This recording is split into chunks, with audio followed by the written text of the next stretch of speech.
주님 앞에 형제자매 한자리에 그 신은혜 생각하며 즐거운 찬송 부르네.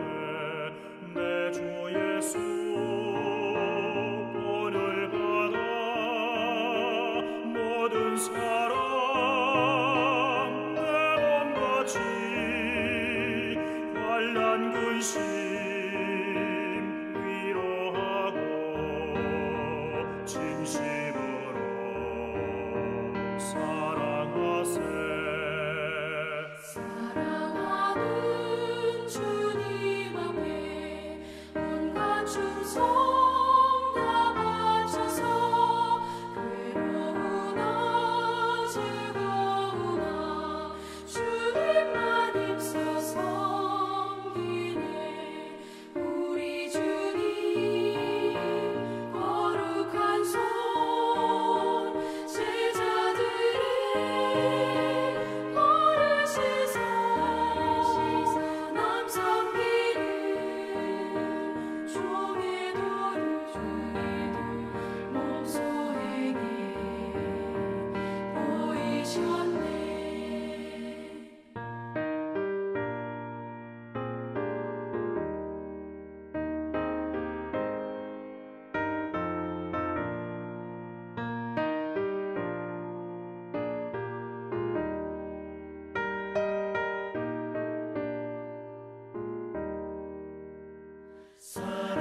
사랑하는 주님 예수 같은 주로 섬기다니 한 피마다 한 몸이로 형제여 친구들이여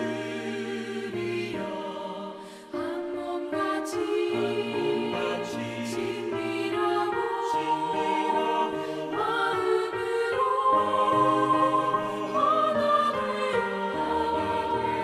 우리 주님 크신 뜻을 지성으로 준행하세.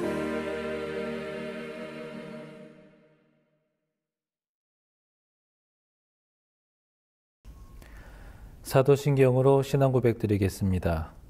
전능하사 천지를 만드신 하나님 아버지를 내가 믿사오며 그 외아들 우리 주 예수 그리스도를 믿사오니 이는 성령으로 잉태하사 동정녀 마리아에게 나시고 본디오 빌라도에게 고난을 받으사 십자가에 못 박혀 죽으시고 장사한 지 사흘 만에 죽은 자 가운데서 다시 살아나시며 하늘에 오르사 전능하신 하나님 우편에 앉아 계시다가 저리로서 산 자와 죽은 자를 심판하러 오시리라. 성령을 믿사오며 거룩한 공예와 성도가 서로 교통하는 것과 죄를 사하여 주시는 것과 몸이 다시 사는 것과 영원히 사는 것을 믿사옵나이다. 아멘.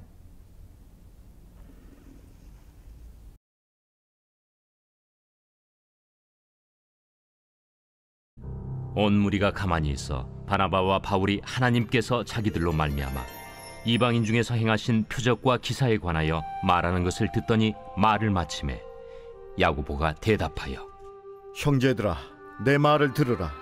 하나님이 처음으로 이방인 중에서 자기 이름을 위할 백성을 취하시려고 그들을 돌보신 것을 시므온이 말하였으니 선지자들의 말씀이 이와 일치하도다. 기록된 바 이후에 내가 돌아와서 다윗의 무너진 장막을 다시 지으며 또 그 허물어진 것을 다시 지어 일으키리니 이는 그 남은 사람들과 내 이름으로 일컬음을 받는 모든 이방인들로 주를 찾게 하려 함이라 하셨으니 즉 예로부터 이것을 알게 하시는 주의 말씀이라 함과 같으니라.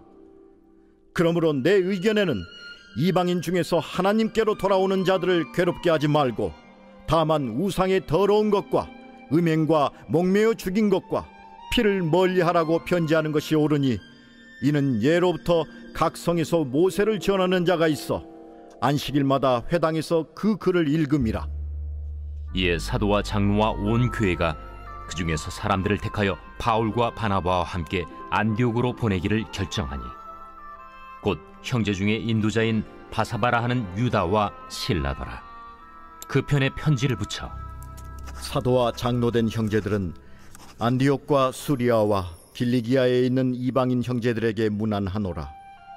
들은즉 우리 가운데서 어떤 사람들이 우리의 지시도 없이 나가서 말로 너희를 괴롭게 하고 마음을 혼란하게 한다 하기로 사람을 택하여 우리 주 예수 그리스도의 이름을 위하여 생명을 아끼지 아니하는 자인 우리가 사랑하는 바나바와 바울과 함께 너희에게 보내기를 만장일치로 결정하였노라.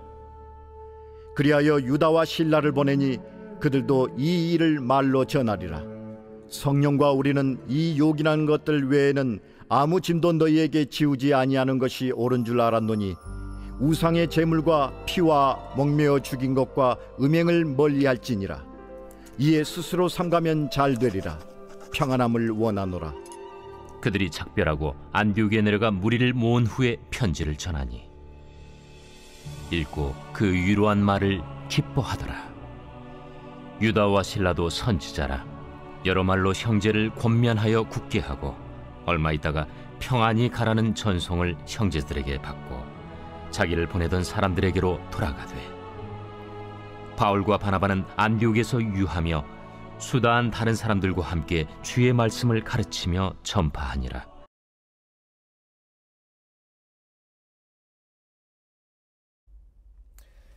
(15장) 1절에서 (11절의) 내용을 간략히 살펴보면 어떤 사람들이 유대로부터 내려와서 안디옥 교회를 방문합니다. 그들이 모세의 법대로 할 일을 받지 아니하면 구원을 얻지 못한다라고 하면서 그들 사이에 적지 않은 충돌과 논쟁이 벌어지니까 안디옥 교회는 이 문제를 심각하게 여겨서 바울과 바나바를 예루살렘 교회로 보냅니다. 예루살렘 교회에서 이 문제를 두고 사도와 장로들이 심각하게 논의를 하는데 베드로가 자신의 경험을 토대로 유대인과 이방인의 차별 없는 구원, 그러니까 하나님의 은혜로 구원받았다는 사실을 명확하게 합니다. 이러한 베드로의 발언에 대해 유대 형제들의 추가 변론은 나오지 않는데요. 12절의 말씀대로 온 무리가 가만히 있었습니다. 잠시 후에 이 이방인을 대변하는 바나바와 바울이 12절 말씀대로 하나님께서 자기들로 말미암아 이방인 중에서 행하신 표적과 기사에 관하여 말합니다. 다시 한번 예루살렘 교회가 두 증인의 입술을 통해서 성령이 이방인들에게 행하심을 들을 때에 이 부분은 마치 베드로에게 하나님께서 깨끗하게 하신 것을 네가 속되다 하지 말라라고 하신 말씀을 다시 듣는 듯 했을 것입니다. 자, 이에 대한 해설 첫 번째 단락을 보도록 하겠습니다. 베드로가 고넬료 사건에 대해 증언하여 유대 그리스도인들을 침묵시키자 뒤이어 바울과 바나바가 선교 여행 중 이방 도시에서 임했던 표적과 기사에 대해 설명하여 이방 선교의 정당성을 확증합니다. 실증되지 않고 열매 맺지 않는 진리는 없습니다. 진리를 확증할 열매들이 우리 공동체에 어떻게 나타나고 있습니까? 자, 이 말씀대로 우리 교회도 예전과는 달라지려는 움직임이 있지요. 자, 그러면 그에 뒤따르는 눈에 보이는 현상들이 반드시 나타나야 합니다. 그래서 제가 지난번에 말씀드린 바와 같이 각 연령별이나 아니면 소그룹별로 기도 모임이 나타나기를 바랍니다. 그리고 또 교회의 앞으로의 이러한 행보에 대한 관심이 또한 미래지향적인 기대와 비전으로, 그리고 누군가가 하겠지가 아니라 내가 아니면 누가 하겠냐 하는 그런 주인의식적인 참여로 반드시 나타나야 할 것입니다. 자, 계속해서 말씀을 보면 이제 예루살렘 교회 대표 리더격인 야고보, 그러니까 예수의 형제 야고보가 13절에 형제들아 내 말을 들으라 라고 하면서 이 예루살렘 회의의 결론을 짓게 되는데, 야고보는 베드로가 말한 이방인의 구원과 성령을 받은 이 현상을 두고 14절에 이렇게 말을 합니다. 하나님이 처음으로 이방인 중에서 자기 이름을 위할 백성을 취하시려고 그들을 돌보신 것이라고 말합니다. 이 말은 이방인의 구원이 하나님께서 그 주도권을 가지고 시작하신 일이라는 것을 분명히 하고 있고요. 이 일은 이방인을 하나님의 백성으로 포함시키기 위해서 하나님이 돌보신 사건이라는 점을 또한 강조하고 있습니다. 야고보는 베드로의 증언이 사적인 경험에 국한되는 것이 아니라 구약 선지자들의 예언과 일치한다면서 16절, 17절에서 아모스 9장 11절, 12절의 말씀을 인용하였는데, 먼저 이 아모스 9장 11절로 12절의 말씀을 보면, 그날에 내가 다윗의 무너진 장막을 일으키고 그것들의 틈을 막으며 그 허물어진 것을 일으켜서 옛적과 같이 세우고 그들이 에돔의 남은 자와 내 이름으로 일컫는 만국을 기업으로 얻게 하리라. 이 일을 행하시는 여호와의 말씀이니라. 자, 이 말씀을 인용한 야고보의 16절, 17절의 말씀은 우리가 보는 바와 같이 이 두 가지의 약속을 이제 우리에게 이야기해 주고 있는데, 하나님께서 먼저는 다윗의 무너진 장막을 다시 지어 일으키신다라는 약속과 또한 모든 이방인들로 주를 찾게 하신다라는 약속을 우리에게 이야기해 주고 있습니다. 예수님을 통해 무너진 다윗의 나라, 그 하나님의 나라를 세우셨고 성령을 보내셔서 이방인들을 모으셨습니다. 이 일을 주도하시고 또 시작하시는 분은 하나님이라는 거죠. 확실한 증거와 또 증인의 그런 증언들이 있었고 그 모든 것이 바로 탄탄한 성경적인 근거를 갖게 된다라는 말씀입니다. 이에 야고보는 자신의 판단을 이렇게 정리해서 선포합니다. 19절에 보면 하나님께로 돌아오는 이방인들을 우리가 괴롭게 하지 말자. 베드로의 증언처럼 본인들도 지기 어려운 무거운 멍에를 지워 괴롭히지 말자는 것이죠. 할례와 율법 준수의 입장에 반대하고 이제 이방인의 손을 들어준 이제 선언입니다. 하지만 유대인들을 위해서 또 이방인들이 삼가야 할 몇 가지를 또 당부해 주고 있는데, 이것은 명령이 아니라 권면이죠. 20절에 보면 우상의 더러운 것과 음행과 목매어 죽인 것과 피를 멀리하라. 이는 유대인들의 삶에 깊게 밴 신앙 양심의 문제입니다. 유대인들은 이것을 저버리면 신앙 양심에 큰 상처를 입게 될 것이기 때문에 사랑과 포용과 또한 덕을 위해서 꼭 자제해 줄 것을 당부하는 내용을 편지에 실어 보내자라는 것이죠. 이것은 모두 레위기 17장 또 18장에 등장하는 제의식법을 반영하지만 이방인들에게 적용한다라는 것을 우리는 주지해야 합니다. 먼저 우상의 더러운 것은 곧 신전 제물들을 의미하는 것이고, 또 두 번째 음행은 신전 제사 의식의 행위들을 이제 말하는 것입니다. 이방 문화권에서 음행은 대개 신전과 관련되기 때문이죠. 또 목매어 죽인 것은 짐승을 잡는 도축 방식과 관련해서 피를 빼내지 않고 죽인 짐승과 관련되어 있습니다. 그렇게 목을 매어 잡은 고기를 먹는 것은 피를 함께 먹는 것이기 때문에 피에 생명의 본질이 있다고 믿는 유대인들은 그것을 철저히 금지했던 것이죠. 그리고 또 피를 멀리하라 라는 것은 세 번째와 연결해서 피를 먹는 것과 관련이 있는 것입니다. 이렇게 네 가지의 내용들은 이방인들에게 익숙한 우상 신전 문화를 배경으로 하고 있습니다. 그들이 주께 돌아온 일은 이방 신전, 곧 우상 숭배에서 하나님께로 돌아온 것이기 때문에 어떤 습관이 된 그런 삶의 방식을 벗어버릴 그러한 신앙적인 책임이 이방 성도들에게도 주어지는 것은 당연하다라는 말씀입니다. 여기에서 우리가 알 수 있는 것은 하나님만을 섬겨야 한다라는 그 본질을 우리는 타협할 수 없지만, 할례와 율법 같은 그런 비본질적인 부분은 이러한 신앙의 공동체의 서로의 유익을 위해서 서로 간에 양보할 수 있다라는 말씀입니다. 자, 이에 대한 해설 세 번째 단락을 봅니다. 야고보는 이방인에게 유대 민족의 문화와 관습을 요구하지 말 것을 결의합니다. 하지만 이방 그리스도인 역시 교회 안의 동료 유대인에게 혐오감을 주는 이방 풍습을 자제할 것을 명령합니다. 진리를 지키되 약한 자를 배려하는 거룩한 절충을 모색한 것입니다. 자, 우리 안에서도 앞으로 교회에 나아가야 할 그 모습 속에서 본질과 비본질적인 요소를 잘 분별하여서 이 시대 속에 하나님의 사명을 잘 감당할 수 있는 교회가 되기를 소망합니다.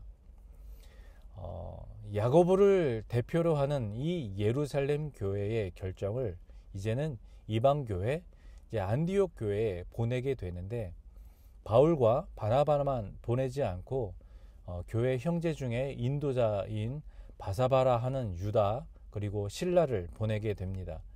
이것을 통해 이방 교회를 향한 예루살렘 교회의 배려와 진심을 살필 수가 있습니다. 자, 이 일에 동참하는 두 사람 중에 유다는 잘 알려져 있지 않지만은 여기 처음 등장하는 실라는 이제 곧 있을 바울의 2차 전도 여행에서 함께 동행하는 사람 중에 한 사람이 됩니다.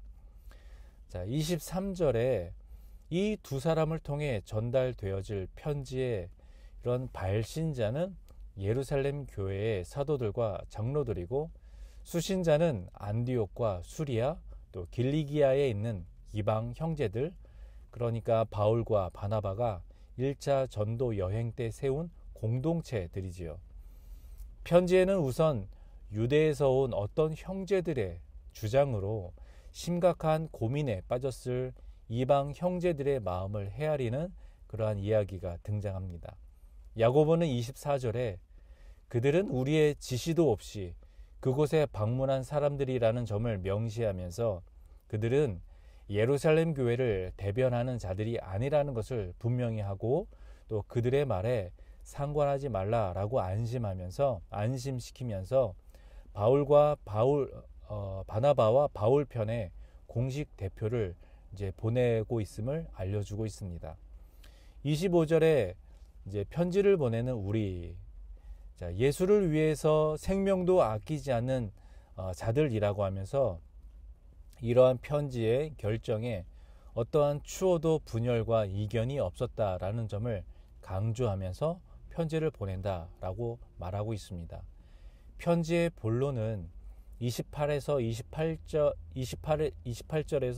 29절의 내용처럼 이방 형제들에게 그 어떤 것도 짐지우지 아니하겠다, 그러니까 할례와 율법 준수를 강요하지 않겠다라고 하면서, 다만 사도회의 때 결의한 4가지 사항, 우상의 제물, 피, 목매어 죽인 것, 음행을 멀리함으로 스스로 삼가면 잘 되리라, 평안함을 원하노라 라고 하였습니다. 이것은 성도 간의 교제를 위해서뿐만 아니라 하나님을 올바로 섬기기 위해서라고 합니다. 자, 이에 대한 해설 네 번째 단락을 봅니다. 예루살렘 교회는 결의한 사항을 편지로 담아 안디옥 교회에 전달합니다. 편지의 권위를 더하기 위해서 예루살렘의 일원인 유다와 실라를 동행시킵니다. 편지의 내용은 안디옥 교인들에게 할례를 강요한 일부 유대인 신자들의 무례함에 대해 사과하고, 이방인으로서의 있는 모습 그대로 그리스도인으로서 받아들여질 수 있음을 확증하는 것입니다. 또한 있는 모습 그대로라고 해서 방종에 빠지지 말고 이방 문화 속에 잔혹하고 음란한 풍습을 제거하기를 권면합니다. 이처럼 성령께서 주신 언어와 합의로 소통할 때 성령께서 주시는 희락이 공동체를 압도할 것입니다. 우리 신앙 공동체 안에서도 이렇게 서로에 대한 태도가 중요합니다. 특히 신앙과 믿음이라는 명목 아래에서 은연중에 서로 차별하거나 구분짓거나 하지 말고 그리스도 예수의 마음으로 나를 먼저 돌아보고 서로를 또 돌아보면 성령의 충만함으로 인한 기쁨과 사랑이 우리 신앙의 공동체, 우리 서대문 교회에 넘치게 될 줄 믿습니다. 계속해서 30절 이하 부분은 이제 예루살렘 사절단이 안디옥 교회에 이제 다시 복귀하게 되는 부분인데요. 특별히 이에 환영에 대한 부분은 생략이 되고 곧바로 안디옥 교회 성도들이 모여서 그 서신을 읽고 그 위로의 말에 기뻐하였다라고 합니다. 이렇게 유대 교회와 이방 교회가 복음의 능력에 힘입어서 인종과 민족 그리고 종교적으로 거대한 그런 막힌 담장과 같은 것을 허물어 버리게 되는 것을 우리가 바라봅니다. 성경은 특별히 예루살렘 교회 대표로 참여한 유다와 실라를 가리켜 선지자라는 칭호를 사용하게 되는데 이 두 사람은 특별히 가르침을 통해 많은 사람의 마음을 이제 굳건히 합니다. 그렇게 교제의 시간을 가진 다음에 두 사람은 이제 자기들의 임무를 마치고 성도들의 환송을 받으면서 예루살렘으로 복귀하게 되고 바울과 바나바는 주님의 말씀을 가르치며 더욱더 전파하게 된다라고 성경은 이제 오늘의 본문은 이렇게 결론이 되어집니다. 자, 이에 대한 해설 마지막 5번째 단락을 봅니다. 유다와 실라는 편지를 전해주는데 그치지 않고 직접 형제들을 권면하고 굳게 세워줍니다. 바울과 바나바 역시 지도자들과 협력하면서 가르치고 전파하는 사역에 매진합니다. 지도자들이 말씀 속에서 연합과 사랑의 본을 보일 때 교회는 말씀으로 든든히 자라갈 것입니다. 자, 초대교회 당시에도 그 상황에 따른 문제가 있었고 오늘날에도 여전히 신앙의 공동체 안에 다툼이 있고 또 충돌과 논쟁이 있습니다. 문제는 그것을 대하는 태도와 해결하려는 의지, 또 그 방법, 또 그 방향인 것입니다. 예루살렘 교회에서 내린 결정은 말씀에 근거한 결론이었다라는 것을 보았을 때 우리 또한 다양한 문제의 해결 역시 사람 중심이 아니라 말씀 중심임을 다시 한번 생각하면서 하나님 말씀으로 낸 결론이야말로 더 발전적이고 생산적이고 또 모두를 하나가 되게 하는 올바른 방법이라는 것을 우리가 깨달아 알아서 이번 한 주간도 또 오늘 하루도 주님 안에서 지혜롭고 은혜가 있기를 주님의 이름으로 축원드립니다. 다 같이 함께 기도하겠습니다. 하나님 아버지, 한 주간의 시작을 그리고 하루의 시작을 말씀으로 또 예배로 시작하게 하심을 감사합니다. 주신 말씀대로 우리 삶의 방향을 또 그 결정을 또 선택을 하나님 말씀 중심으로 하게 하여 주셔서 주님 안에서 하나가 되는 우리 교회, 우리 가정, 또 우리 일터가 되게 하여 주옵소서. 예수님의 이름으로 기도하옵나이다. 아멘. 주님 가르쳐 주신 기도로 기도회를 마치겠습니다. 하늘에 계신 우리 아버지여, 이름이 거룩히 여김을 받으시오며 나라의 임하옵시며 뜻이 하늘에서 이룬 것 같이 땅에서도 이루어지이다. 오늘날 우리에게 일용할 양식을 주옵시고 우리가 우리에게 죄 지은 자를 사하여 준 것 같이 우리 죄를 사하여 주옵시고 우리를 시험에 들게 하지 마옵시고 다만 악에서 구하옵소서. 대개 나라와 권세와 영광이 아버지께 영원히 있사옵나이다. 아멘.